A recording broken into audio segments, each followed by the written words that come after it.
আল্লাহ বলে আমি তোমাকে সাজাইছি। কে সাজাইছে? ডেকোরেশন কে করছে? এখন যুবককে দেখা বহুত মানুষ ওড়না গলায় পেঁচাইতে চায়, আবার যুবকও অনেককে দেখা বিষের বোতল পান করতে চায়। বুড়ারা না বুঝলো যুবকে বলছে আমি হিট কোথায় করছি, ঠিক না? আবার বুড়ারাও কইতে পারে আমরাও তো এক সময় জওয়ান আছিলাম, ঠিক না? আল্লাহ বলে তোমাকে এরকম সুন্দর কে সাজাইল? কে? যে আল্লাহ সাজাইছে ওই আল্লাহ আমি নিয়ে যাইতেছি। সাজায়া যে আল্লাহ শ্রেষ্ঠত্বের মুকুট পড়াইছেন, সর্বদিকে শ্রেষ্ঠ, একদিকে না, শুধু শ্রেষ্ঠত্বের মুকুট পড়ার নাই, হুয়াল্লাযী খালাকা লাকুম মা ফিল আরদি জামিয়া, জমিনের রাজত্ব যার হাতে উঠায়া দিয়েছেন। শুধু জমিনের রাজত্ব দেন না আল্লাহ আমাদেরকে, শুধু জমিনের রাজত্ব না, আখিরাতের রাজত্ব আল্লাহ আমাদেরকে দিয়েছেন। শুধু দুনিয়া না, জাআলতু লাহুমুদ দুনিয়া ওয়াল আখিরা, হাদিসের শব্দ আছে আল্লাহ বলে মানুষকে দুনিয়াও দিলাম আখিরাতও দিলাম। আখিরাতের রাজত্ব দিয়েছেন, সমগ্র সৃষ্টিকে আমাদের অধীন করছেন, অধীন। ফেরেশতা আমাদের সেবা করে, সেবা 24 ঘন্টা, নাইলে এক কদম চলার ক্ষমতা ছিল না। আল্লাহ ডাকবে আর আপনি আসবেন না? আল্লাহর মতো সত্তা ডাকবে যিনি এক ফোঁটা পানির থেকে অস্তিত্ব দিল, 24 ঘন্টায় 5 বার ডাকে, 5 বার। না ডাকে না? হ্যাঁ, কয়জন মসজিদে আসে? এইখানে কয়জন হাত উঠাইতে পারবে যে 5 ওয়াক্ত পাবন্দির সাথে আমি জমাতে নামাজ পড়ি? কয়জন উঠাইতে পারবে? সবাই কি বলে? ব্যস্ত, ঠিক না? একদিক দিয়ে আজান শুনে, আরেক দিক দিয়ে কি বলে? তাবলীগালারা বাড়িতে যায় যায় হাতে পায়ে ধরে, তারপরও কয় ব্যস্ত। আলেম ওলামারা জুমার দিন বোঝায়, ঠিক না? মাহফিল কোরা কোরা বোঝায়, তারপরও কি বলে? ব্যস্ত, ঠিক না? কাটটা দিয়ে ব্যস্ত আপনি, এটা কার? কার দেওয়া দেহ দিয়ে ব্যস্ত আপনি? আমাকে বুঝান, কার দেওয়া দেহ দিয়া? কে 24 ঘন্টা আপনাকে অক্সিজেন দেয়? সুস্থ রাখার জন্য ডেলি 36 বার ডায়ালিসিস করে। দুনিয়া বিজ্ঞান সম্মত, বিজ্ঞান বিজ্ঞান বিজ্ঞান, প্রযুক্তি প্রযুক্তি, আজ পর্যন্ত কোনো মেশিন আসে না ডেলি 7 বার, 7 দিনে 7 বার ডায়ালিসিস করবে। এরকম কোনো টেকনোলজি এখনো দুনিয়াতে আসে নাই। জিজ্ঞাসা করেন, যান এইখানের হাসপাতালে, 7 দিন 7 বার ডায়ালিসিস করবে, টেকনোলজি এখনো বিজ্ঞানের কাছে আসে নাই। আমি জানি না কবে বিজ্ঞানের হাতে আসবে, এটাও জানি না, কিন্তু আমাদেরকে সুস্থ রাখার জন্য ডেলি 36 বার আল্লাহ ডায়ালিসিস করেন। কুদরত দিয়া করেন ডেলি 36 বার ডায়ালিসিস। এরকম প্রত্যেক অঙ্গটা চালায়। আপনি বলেন হার্ট চলে বাল্ব দিয়া, আমি যদি বিজ্ঞানকে জিজ্ঞেস করি বাল্ব চলে কি দিয়া, ওর কাছে জবাব নাই। বাল্ব কি দিয়া চলে? বিজ্ঞানকে যদি জিজ্ঞাসা করি চোখ দেখে কি দিয়া, বিজ্ঞান বলবে 2 চোখে 26 কোটি ক্যামেরা দিয়া দেখে। আমিও মানি 26 কোটি ক্যামেরা, কিন্তু দেখে কি দিয়া? উপাদান কি? তো বিজ্ঞান বলবে কোনো উপাদান নাই। তাইলে আর্টিফিশিয়াল চক্ষু পয়দা হইতো, দুনিয়ার থেকে অন্ধত্ব দূর হইতো। যেরকম দেশি মুরগি পালা ছেড়া দিছে, এখন ফার্মের মুরগি দিয়ে জামার আপ্যায়ন হয়, যদিও এটা প্লাস্টিকের কোনো মুরগি না। তাইলে আর্টিফিশিয়াল চক্ষু হইতো, চোখে দেখার কোনো উপাদান নাই, এটা কুদরত দিয়া দেখে, কুদরত দিয়া। হ্যাঁ, এই জন্যই তো আল্লাহ বলছেন রহমতি ইলাইকা নাজেল, 24 ঘন্টা আমার রহমত তোর উপরে বর্ষিত হইতে থাকে। মা যালিকা মাসিয়াতুকা ইলাইয়া সাঈদ, 24 ঘন্টা তুই আমার কাছে নাফরমানি পাঠাইতে থাকিস। নাযিরুন কাইফা তা'মালুন, আমি শুধু তাকায় তাকায় দেখি তুই করিস কি। আল্লাহকে যদি জিজ্ঞেস করি আপনি তাকায় তাকায় দেখেন কেন, ধরেন না কেন? স্বাধীনতা দিছি কতদিন পর্যন্ত? ইলা আজালিম মুসাম্মা, একটা নির্দিষ্ট সময় পর্যন্ত, ওই পর্যন্ত যাইতে দিব, তারপরে 1 সেকেন্ডও না। সুম্মা আখাযনাহু বাগতাতান, পরে থাবা মেরা উঠায় নিব, তারপরে বুঝাবো ওকে লাতুসআলুন্না আনিন নাঈম, সব আল্লাহর ভোগ করছো, কি করছো আল্লাহর জন্য। তো যেটা বুঝাইতেছিলাম যেই মানুষটার ভাবা উচিত, যাকে আল্লাহ সৃষ্টির ভিতরে সর্বদিকে শ্রেষ্ঠত্ব দিলেন, কুদরতি হাত দিয়ে ডেকোরেশন করলেন, সাজাইলেন, তার ভাবা উচিত, চিন্তা করা উচিত যে দুনিয়ায় তো আমাদের প্রত্যেকের একটা পজিশন আছে, অবস্থান আছে।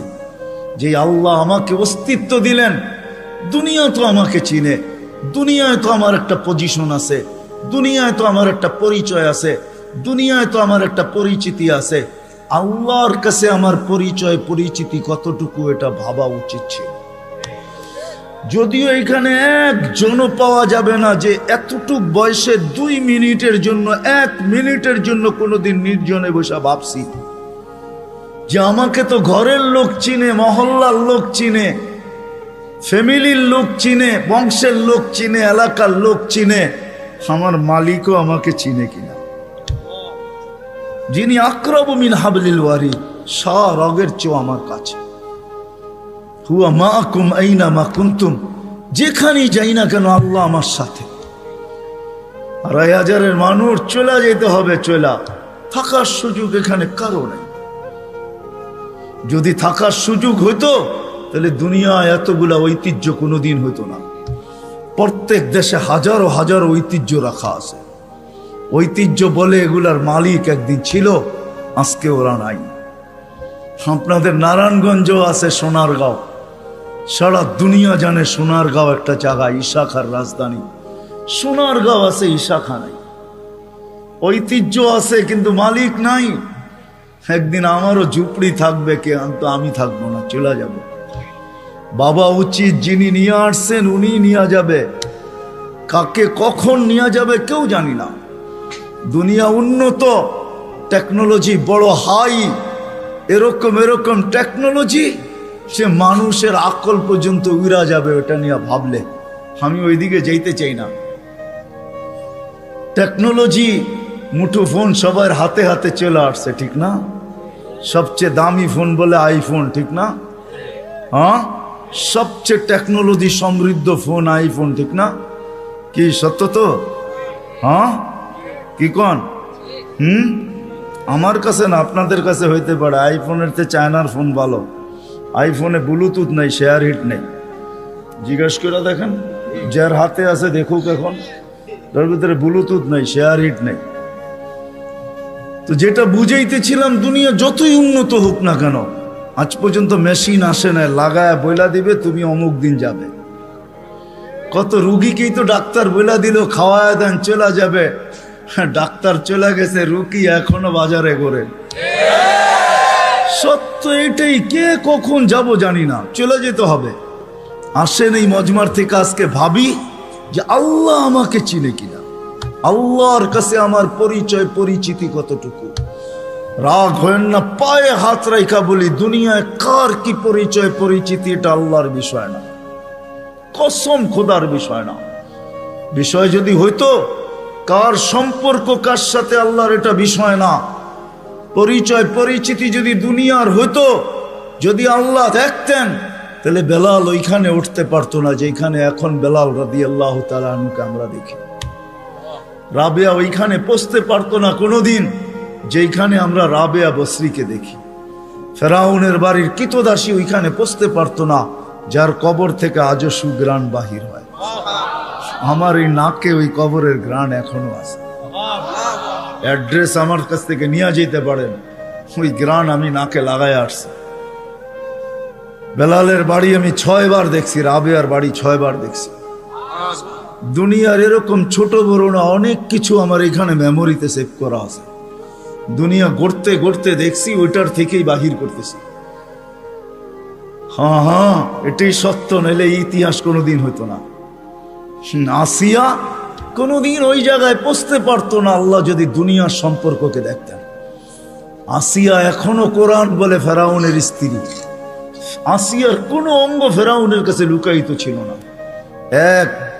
এক কামরায়, এক ল্যাপ, এক বালিশ, এক চাদরের নিচে 2 জন থাকতেন। আল্লাহ কোরআন বলে হুন্না লিবাসুল লাকুম ওয়া আনতুম লিবাসুল লাহুন্না।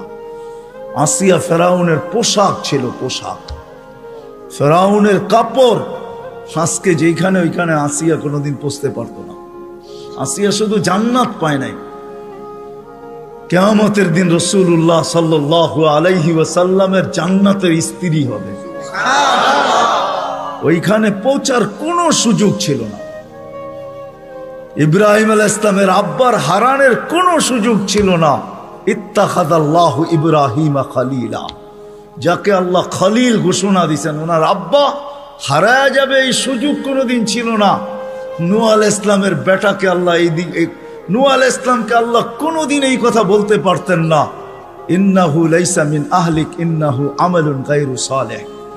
এটা তোমার সন্তান হইতে পারে, কিন্তু আমাদের কাছে পরিচিতি নাই। আসেন অল্প সময়ের ভিতরে ভাবি যে আল্লাহ আমাকে চিনে কিনা, আল্লাহর কাছে আমার পরিচিতি আছে কিনা। আপনি কোথায় বাস করেন এটা আমার বিষয় না, দুনিয়ায় পজিশন কতটুকু এটা আমার বিষয় না, দুনিয়া কত আছে আপনার কাছে এটাও আমার বিষয় না। আমার বিষয় হলো আপনাকে ভাবানো। প্রত্যেক ব্যক্তি আমরা ভাবো যুবক, খোদার কসম ভাবো, তুমি জানো না কালকে সূর্য উঠতে দেখবে কি দেখবে না। নাইলে সকালে সূর্য এই কথা বলতে বলতে কোনোদিন উঠতো না, আনা ইয়াউমুন জাদীদ আলা আমালিকা শাহীদ, আমি নতুন দিন তোমার কর্মের উপরে আমি সাক্ষী। লাকফাকতানিম, সুবর্ণ সুযোগ মনে করলেন, আউদ ফি হায়াতিকা আবাদা, হতে পারে আর কোনোদিন তুমি আমাকে উঠতে নাও দেখতে পারো। আর সূর্য সুবর্ণ সুযোগ কোনোদিন বলতো না। আমাদের নবীজি যদি আমাদের জন্য এই সুযোগ না নিয়ে আসতেন, ইন্নাল্লাহা ইয়াকবিলু তাওবাতা আবদি হাত্তা ইউগারগির, এই উম্মতের তওবা আল্লাহ কণ্ঠনালীতে রূহ আসার পূর্ব মুহূর্তে পর্যন্ত কবুল করবেন। এই অঙ্গীকার বন্ধুর সাথে যদি না দিতেন, তাহলে সূর্য এই কথা কোনোদিন বলতো না। জমিন প্রতিদিন আমাদেরকে সতর্ক করে। আমরা হাসি বটে জমিনের উপরে, জানি না নিচের জমিনটা কি বলে।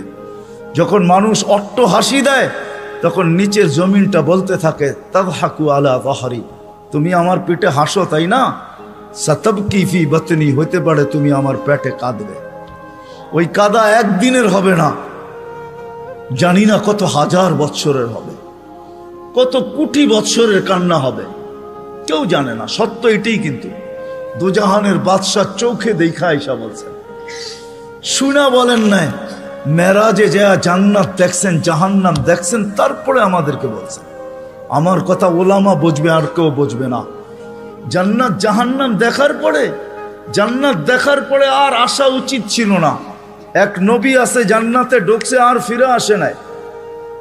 আল্লাহ বলছে চলেন ফিরা, কয় না, জান্নাতে ঢুকলে তাকে ফিরতে হয় না, জান্নাতে ঢুকলে আবার ফিরবো কেন, আইসেই তো গেছি। ওলামা জানে, আমাদের নবীজিও পারতেন বলতে আর যাব না, ঠিক না? পারতেন না? বলার কিছু ছিল? কিচ্ছু ছিল না। ওই জান্নাতের মতো জায়গাকে ছেড়া চলে আসছে। বড় দিল লাগে, বড় দিল, এই জন্য আসছে। উম্মতের ব্যথা এখানে ছিল, এই জন্য আসছে। আমি না গেলে চোখে দেখা উম্মতকে কে বলবে? আজকে তো উম্মত নবীই চিনে না। লানত আমাদের জিন্দেগির উপরে, একজনও এইখানে নাই। রাগ হয় না আমার উপরে, রাগ হইতে পারেন, করার কিছু নাই। আগামীতে আর দাওয়াত দিয়েন না রাগ হইলে। রাগ হয় না, একজনও নাই এখানে, একজনও নাই যে এতদিন চুল কাটছি, কোনোদিন সেলুনে যেয়ে বলছি আজকে চুল না আমার ইচ্ছা মতো, না তোমার ইচ্ছা মতো, না তোমার ডিজাইন দোকানের ডিজাইন মতো, আজকে চুল কেটে দিবা আমার নবীর ডিজাইন মতো। একজনও এখানে হাত উঠাইতে পারবে না। জীবনে একবারও বলে নাই যে আমার নবীর ডিজাইনে আমার চুল কেটে দাও। যদি এখনো কেউ হাত উঠায়, হয়তো আমার বয়ান আগে শুনছে, এই জন্য কোনোদিন কাটছে। আমি সব ওয়াজে বলি, একজনও নাই যে নবীর স্টাইলে চুল কাটবে। হায় যুবক, যদি একদিনও কাটতা। রাত্রে ঘুম হয় না তোমাদের চিল্লানের কারণে। তোমার স্বাধীনতা আছে, তুমি চিল্লাইতে পারো, কেননা খেলা তো 1টার সময় শুরু হবে, ওয়াজ তো 12টায় শেষ হয়ে যাবে। তুমি চিল্লাইতে পারো, তোমাকে স্বাধীনতা দিছে আল্লাহ, আমি কিচ্ছু বলবো না। আল্লাহ যদি স্বাধীনতা না দিত, আল্লাহ ডাকবে 24 ঘন্টা, আল্লাহটা ভোগ করবে, আর আল্লাহ ডাকবে আর মসজিদে যুবক আসবে না। স্বাধীনতা দিছেন, এই জন্য কিচ্ছু বলে না।